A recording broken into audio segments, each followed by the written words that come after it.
Oh yes, the Vikings at Washington. This will probably be a defensive struggle, I think. And I'm kind of annoyed that I think our Vikings should be favored in this one. Let's see what happens. What's happening, Vikes fans? Welcome to my new humble home, hence the white walls and not a lot of stuff. I'm settled in before my stuff is. But most importantly, the Vikings defeated the Washington Redskins 38-30. Yeah, that was not a defensive struggle.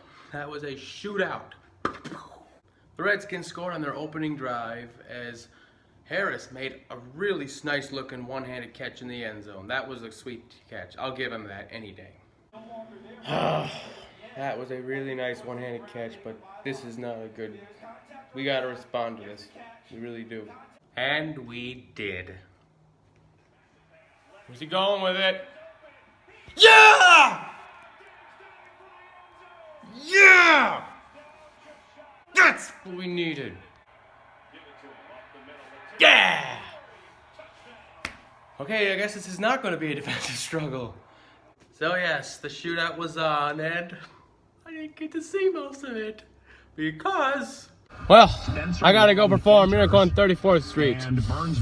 Oh, I'll have to keep tabs on the game somehow. Let's go, Vikes!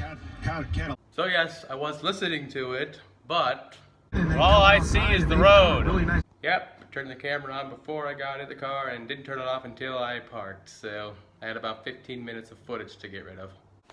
But back to the game, after the Redskins retook the lead with a field goal, the Vikings responded with a touchdown as Keenum hit Diggs. Keenum takes the snap, rolls out to the left, fires, caught, touchdown! Yeah! Woo! It's Stephon Diggs! But the big start of the game was Adam Thielen. He had 8 catches for over 160 yards. This guy is a stud. To the middle of the field to the 20, Adam Thielen to the 17-yard line. Oh! A cold-blooded connection of 37 yards. Nice! Gives the Vikings. Let's go! The Redskins answered with a very questionable quarterback sneak touchdown by Cousins, but it gave him a 17-14 lead. But the Vikings responded as Keenum hooked up with Thielen, and then the Vikes did a leapfrog little game, much like the duck game, but leapfrog, because they leapfrogged the Redskins on the scoreboard, and they never looked back. And, you know, that's really when the Vikings kind of took over. That was the turning point in the game.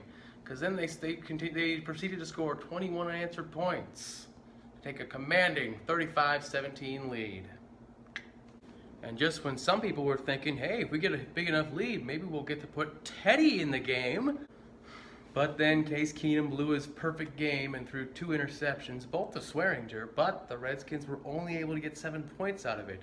Yeah, the Redskins tried to mount a comeback, but didn't quite get there. And the Vikings held on 38-30 and are now 7-2 on top of the NFC North. So yeah, Keenum had those 2 interceptions, but other than that, he had a monster game. 4 touchdowns. I mean, he darn near put his Buccaneer performance to shame. And like I said, the other star was our receiver, Adam Thielen. And Stephon Diggs played well as well. And yeah, it was a great showing by our offense. And our running game, nothing special, but I think Latte and Jet are a good 1-2 combo. Now yes, on the defense side of the ball, yeah, they gave up 30 points. That's by far the most they've given up all season. But you know, the Redskins are a good offense. Yeah, Redskins quarterback Kirk Cousins, he's having a great year. But I think we did a pretty good job on him. He threw an interception to Mackenzie Alexander. Nice to see that guy making a big play like that. And you know, it did stick not getting to have Everson Griffin, and I'm really hoping he'll be back next week. Now, next week we play host to the LA Rams, who are also 7-2. So I think this will be our toughest test to the end of the season by far. But you know what? I think we are going to be a very tough test for them. Because if you look at the last couple games, teams they've beaten, they really haven't beaten anyone that good. But you know what? I think this is going to be a very good game. And I strongly believe we will win.